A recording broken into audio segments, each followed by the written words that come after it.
नमस्कार. आज आपण बघत आहोत तिळगुळाची खुसखुशीत वडी. त्याकरता सगळ्यात प्रथम आपण 2 वाट्या तीळ स्वच्छ निवडून भाजायला कढईमध्ये घातलेले आहेत. हे कढईत हलकेसे झाल्यानंतर थोडे रंग त्याचा बदलायला लागल्यानंतर ते उतरवून आता त्याच्यामध्ये 1 वाटी सुकं खोबरं किसणीवर किसून घेतलेलं आपण भाजायला घेतलं आहे.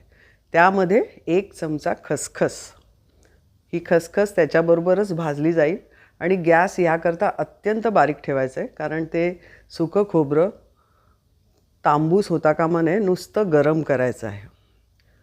ते गार होईपर्यंत आपण हा गूळ चिरून घेतला आहे 2 वाट्या. तसंच शेंगदाणे भाजून आणि सोलून मिक्सरला वाटायला घेतलेत आणि तीळ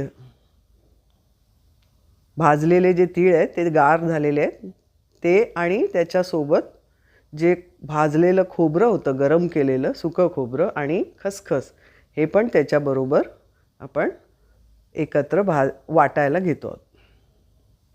हे सगळं वाटून एका ताटामध्ये काढून ते सगळ्या वस्तू एकत्र करायचे. हे शेंगदाण्याचं कूट, तीळ आणि सुकं खोबरं हे सगळं एकत्र सारखं करून आपण बाजूला ठेवूया. हे अशा पद्धतीने नीट सगळं एकत्र, कुठे असं गाठी किंवा असं ठेवायचं नाही. ही वेलची पावडर थोडी घातलेली आहे, पाव चमचा. आता एका पॅनमध्ये अर्धा चमचा तूप घातलेला आहे. त्याच्यावर जो आपण चिरलेला बारीक केलेला गूळ होता 2 वाट्या गूळ, तो आपण वितळायला ठेवलेला आहे. गॅस मीडियम लो फ्लेमवर ठेवायचा आहे आणि याच्यामध्ये पाव वाटी पाणी घालायचं आहे. तर त्याबरोबर त्याला उकळी येत तो पूर्ण गूळ वितळला, त्यातले सगळं मोडून गेलं व्यवस्थित खडे वगैरे, की मग हे मिश्रण आपण आता त्याच्यात घालूया.